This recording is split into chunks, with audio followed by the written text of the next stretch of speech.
Hello everyone. आज हम class 7 के लिए वर्कशीट नंबर 22 कर रहे हैं, जिसका टॉपिक है सिमिट्री या फिर रैशनल सिमिट्री के बारे में हमें आज रोटेशनल सिमिट्री के बारे में हमें आज पढ़ना है। लास्ट टॉपिक जो हमारी वर्कशीट नंबर 21 का था वो भी सिमिट्री ही था। नाउ देखिए बेटा, यहाँ क्या दिया गया है। Some pictures look symmetrical. कुछ ऐसी पिक्चर्स होती है जो एक दूसरे के सिमिट्रिकल होती हैं, but you do not find any line of symmetry. फिर भी उनमें कोई लाइन ऑफ सिमिट्री नहीं होती। No folding can help to have.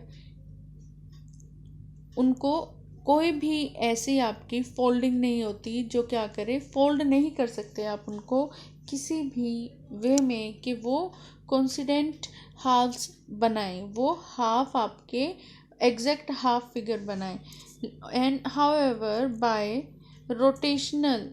Rotation about a fixed point. फिर भी एक जो आपका पॉइंट हो, फिक्स पॉइंट हो, उसके अराउंड रोटेशन को जब हम देखते हैं, the picture looks exactly the same, और वो एग्जैक्टली सेम दिखाई देती है। मान लीजिए हमारे पास प्लस का साइन दिया गया है, अगर इसको रोटेट किया जाए, यहाँ से यहाँ लाया जाए, फिर भी ये सेम दिखाई देगी। यहाँ से यहाँ लाया जाए, फिर भी ये सेम दिखाई देगी। यहाँ से यहाँ आएंगे, फिर भी ये एक पिक्चर सेम ही दिखाई देगी। व्हेन एन ऑब्जेक्ट रोटेट, जब कोई ऑब्जेक्ट रोटेट करता है, मान लीजिए सर्कल है और ये रोटेट कर रहा है, इनको हम राउंड राउंड ऐसे सर्कल में रोटेट कर रहे हैं, तो its shape and size do not change. उसका शेप और साइज अगर चेंज नहीं होता है तो उसी को हम क्या कहते हैं, रोटेशनल सिमिट्री कहते हैं। The rotation turns an object about a fixed point. This fixed point is the center of rotation.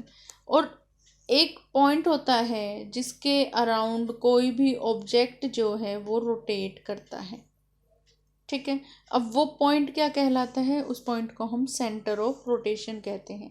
The angle of turning during rotation is called the angle of rotation. और जो angle of rotation होता है, मान लो मैंने इसे यहाँ से यहाँ तक घुमाया, तो कितना एंगल बन गया, 90 डिग्री बन गया। और मैं कहूँ मैं इसे यहाँ से लेकर और इस पोजीशन पर लाती हूँ इस पॉइंट को, तो ये कितने डिग्री का एंगल हो गया, 180 डिग्री का एंगल हो गया। तो ये क्या हो जाते हैं, ये आपके एंगल ऑफ रोटेशन हो जाते हैं। Centre of rotation, angle of rotation, rotational symmetry हम पढ़ रहे हैं। यहाँ क्या कहता है, rotation like movement of the hands of a clock. आप अपने दीवार पर जो घड़ी लगी है, ये क्लॉक आपने जो हाथ में बांधी होती है, उसकी जो सुइयाँ हैं उसकी रोटेशन को देखिए।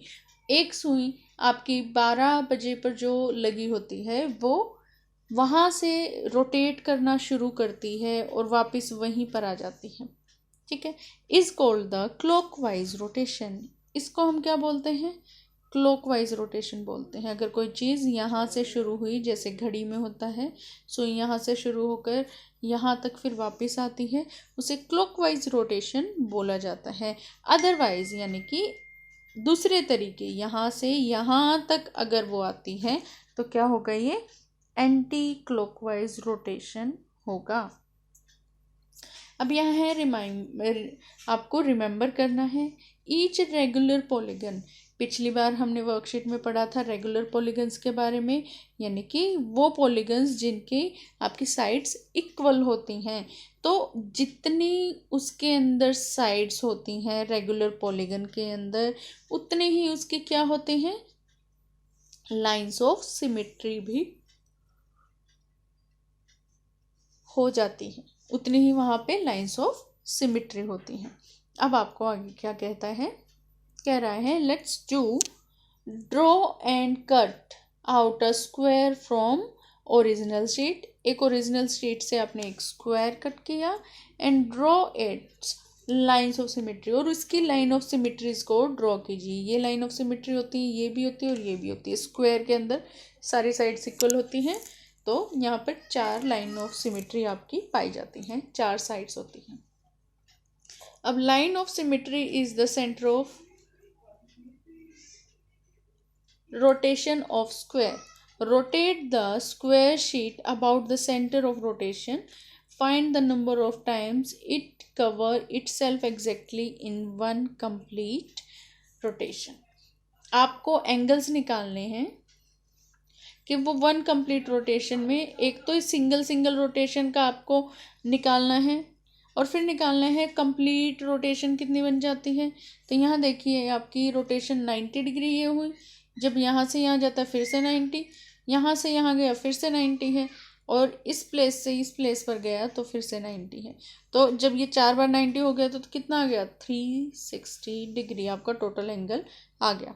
और ये क्या है, एंगल ऑफ रोटेशन हमारा हो जाता है। ठीक है, कंप्लीट रोटेशन कितने एंगल पर हुई, 360 एंगल पर कंप्लीट रोटेशन हो जाती है।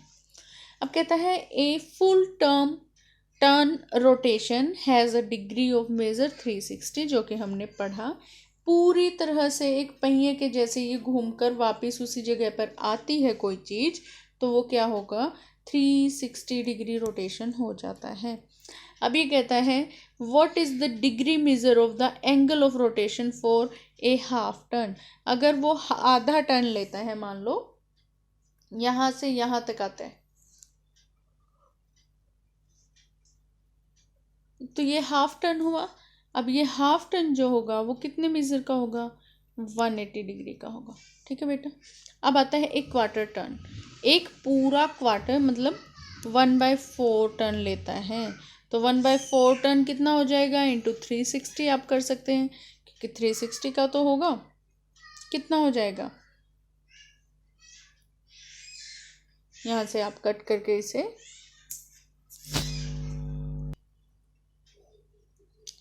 तो यहाँ पर बच्चों हम कर रहे थे कि एक क्वार्टर टर्न कितना होता है। आप देख सकते हैं यहाँ पर एक क्वार्टर टर्न कितना है। आप फोर्थ पार्ट को इसके देखिए, फोर्थ पार्ट कितना है आपका, 90 डिग्री, और आप इसको 1/4 करके भी फाइंड आउट कर सकते हैं। आप इसको 1/4 से 360 को टोटल एंगल को मल्टीप्लाई करें और डिवाइड होगा तो ये आपका 90 डिग्री आ जाएगा। अब यहाँ पर कहता है remember some shapes have only one line of symmetry. कुछ शेप्स ऐसी होती हैं जिनकी only one line of symmetry होती है। Some have only rational symmetry and some rotational symmetry, और कुछ की कुछ बस रोटेशनल सिमेट्री होती है, और कुछ होते हैं जिनकी बोथ सिमेट्री हो, रोटेशनल भी हो और उनकी वन लाइन ऑफ सिमेट्री भी हो, दोनों चीज़ें हो सकती हैं। तो अब हमें from your day to day life give examples of objects that have rotational symmetry. आप अपनी डे टू डे लाइफ से ऐसा सर्च करेंगे कि कौन सी ऐसे एग्जांपल्स हैं जिनमें आप रोटेशनल सिमेट्री को देखते हैं। अब यहाँ देखिए बेटा, स्क्वायर है, स्क्वायर के अंदर क्या है, लाइन ऑफ सिमेट्री 4 दी गई है। सेंटर ऑफ रोटेशन कितने होते हैं लाइन ऑफ सिमेट्री स्क्वायर के अंदर, आप जानते हैं 4 ही होंगे, 1 2 3 एंड 4। जितनी स्क्वायर के अंदर चारों साइड इक्वल होती है, रेगुलर पॉलीगन जितनी साइड्स है उतनी line of symmetry. Centre of rotation है, point of intersection of the line of symmetry joining the mid point of the opposite. तो क्या है पॉइंट ऑफ रोटेशन, क्या है, ये जहाँ पर आपकी लाइंस मीट करती हैं ये सेंटर पॉइंट आपका पॉइंट ऑफ रोटेशन है। इसके बाद ऑर्डर ऑफ रोटेशन क्या है, ऑर्डर ऑफ रोटेशन 4 बनेगा बेटा, यहाँ से यहाँ मूव करता है, फिर यहाँ से यहाँ करता है, यहाँ से यहाँ, तो 4 order of rotation. Angle of rotation क्या है, एक एंगल जिससे वो रोटेट कर रहा है, 4 टाइम रोटेट करेगा तो वो एंगल क्या बनेगा, 90 डिग्री बनेगा। अब आगे जो आपको पार्ट्स दिए गए हैं आइए उन्हें करते हैं। देखो बच्चों यहाँ पर क्या दिया गया है, फर्स्ट शेप जो दी है वो Z दिया है। Z में कोई भी लाइन ऑफ सिमेट्री नहीं होती है, इस तरह से करें तो भी सेम इमेज नहीं बनती है, और आप इस तरह से करें तो भी सेम इमेज नहीं बनती। ये इस तरह है और ये उस तरह, उल्टे हैं एक दूसरे के, तो यहाँ पर कोई लाइन ऑफ सिमेट्री नहीं है। Number of line of symmetry कोई नहीं, 0 हो जाएंगी। रोटेशनल सिमेट्री कितनी है बेटा, रोटेशनल सिमेट्री में देखिए यहाँ से यहाँ है, जब आप यहाँ से यहाँ इसको लाएंगे तो एक रोटेशनल सिमेट्री हो जाएगी और फिर से रोटेशनल, हाँ तो रोटेशनल सिमेट्री इसमें है। ऑर्डर ऑफ रोटेशन क्या है, ऑर्डर ऑफ रोटेशन भी तो 2 हो गए। Z का ये हिस्सा यहाँ से यहाँ लाइए ठीक है बेटा, ये फिर से ऐसा दिखाई देगा, फिर यहाँ से यहाँ ला सकते हैं, फिर से ऐसा दिखाई देगा। पूरे रोटेशन में 2 बार आप इसको टर्न कर सकते हैं, तो ऑर्डर ऑफ रोटेशन सिमेट्री क्या हो गया, 2 हो गया। अब एंगल ऑफ रोटेशन क्या होगा, 180 डिग्री है। देखिए पे पूरा जेड जो है यहाँ से यहाँ मूव कर रहा है, तो ये पूरा 180 डिग्री मूव कर रहा है, फिर यहाँ से यहाँ मूव कर रहा है, 180 डिग्री मूव कर रहा है। ठीक है बच्चों, अब आपके पास एस में क्या है, कोई भी क्या है, लाइन ऑफ सिमेट्री नहीं है, सेम नहीं बनाते हैं ये इमेज। उसके बाद लाइन ऑफ सिमेट्री 0 हो जाएंगी। उसके बाद आपकी रोटेशनल सिमेट्री क्या होगी, हाँ इसमें रोटेशनल सिमेट्री लाई करती है। आफ्टर दैट आपके पास क्या आता है कि यहाँ पर जो रोटेशनल सिमेट्री है वो कितनी है, कितनी लाइंस के अलोंग हो रही है, वो भी 2 लाइंस के अलोंग हो रही है। ऐसे यहाँ पर लिखा है, देखिए यहाँ से यहाँ जाएगा, सेम पोजीशन में आ जाएगा, यहाँ से यहाँ फिर से सेम पोजीशन, 180 डिग्री के एंगल पर रोटेट हो रहे हैं 2 टाइम्स। उसके बाद ई आता है, ई में क्या होता है, हाँ इसके हमारे पास क्या है, लाइन ऑफ सिमेट्री है, और ई की लाइन ऑफ सिमेट्री क्या होती है, ये वाली होती है भाई, सेंटर पॉइंट जहाँ से ये सेम दिखाई देता है। उसके बाद एक लाइन ऑफ सिमेट्री हुई जो से हमने ड्रॉ की है, ई की लाइन ऑफ सिमेट्री। उसके बाद यहाँ पर कोई भी रोटेशनल सिमेट्री नहीं होती है, 0। और रोटेशनल सिमेट्री कितने एंगल पर होती है, पूरे 360 डिग्री के एंगल पर ही रोटेशनल सिमेट्री हो सकती है। उसके बाद सर्कल आता है, सर्कल आपका इन्फिनाइट सिमेट्री की लाइंस उसमें होती है, जितने डायमीटर है उतनी लाइन ऑफ सिमेट्री भी सर्कल में बन जाती हैं। फिर उसका सेंटर जो है वो लाइन ऑफ सिमेट्री होता है, centre of line of symmetry. और उसके जो रोटेशनल सिमेट्री है क्या वो होती है, हाँ एक सर्कल को आप कितना भी रोटेट कर सकते हैं। तो यहाँ पर रोटेशनल सिमेट्री कितने टाइम्स होती है, इन्फिनाइट टाइम्स ही होती है। आपको क्या पता लगेगा, ये पॉइंट यहाँ से शुरू किया यहाँ तक ले आइए, फिर भी सेम है, यहाँ तक जितने पॉइंट्स हैं वो सेम ही इमेज बनाएगा, तो इन्फिनाइट उसकी रोटेशनल सिमेट्री हो जाती है। कोई भी एंगल पर हम उसको रोटेट कर सकते हैं। अब आगे देखिए बेटा, अब देखिए बेटा यहाँ पर आपको फर्स्ट क्वेश्चन क्या दिया गया है, which of the following figure have rotational symmetry of order more than 1। ऐसी कौन सी इनके अंदर फिगर है जिनके अंदर आपकी रोटेशनल सिमेट्री 1 से ज़्यादा है, ये आपको फाइंड करना है। सेकंड है आपका give the order of rotational symmetry for each figure. Second में जितनी आपको फिगर दी गई, इमेजेस दी गई हैं, इनकी रोटेशनल सिमेट्री आपको ऑर्डर इनका फाइंड आउट करना है कि कितनी टाइम्स ये रोटेट करती है, 4 टाइम्स या 3 टाइम्स, ये आपको फाइंड आउट करना है। आइए देखते हैं। देखिए बेटा यहाँ पे फर्स्ट क्वेश्चन में फर्स्ट पार्ट जो है आपका, सर्कल आप कितनी बार इसको रोटेट कर सकते हैं। आप कहेंगे कि सर्कल को तो हम इन्फिनाइट टाइम्स रोटेट कर सकते हैं, लेकिन यहाँ आपको ध्यान देना है कि इस सर्कल में आपको ये एक प्लस का मार्क बना कर दिया है। इस पोजीशन में आप कब आ सकते हैं, आप अगर उसको इतना रोटेट करेंगे तो ये तो यहाँ पर आ जाएगी पोजीशन, कुछ ऐसी हो जाएगी, लेकिन ये तो पॉसिबल नहीं होगी।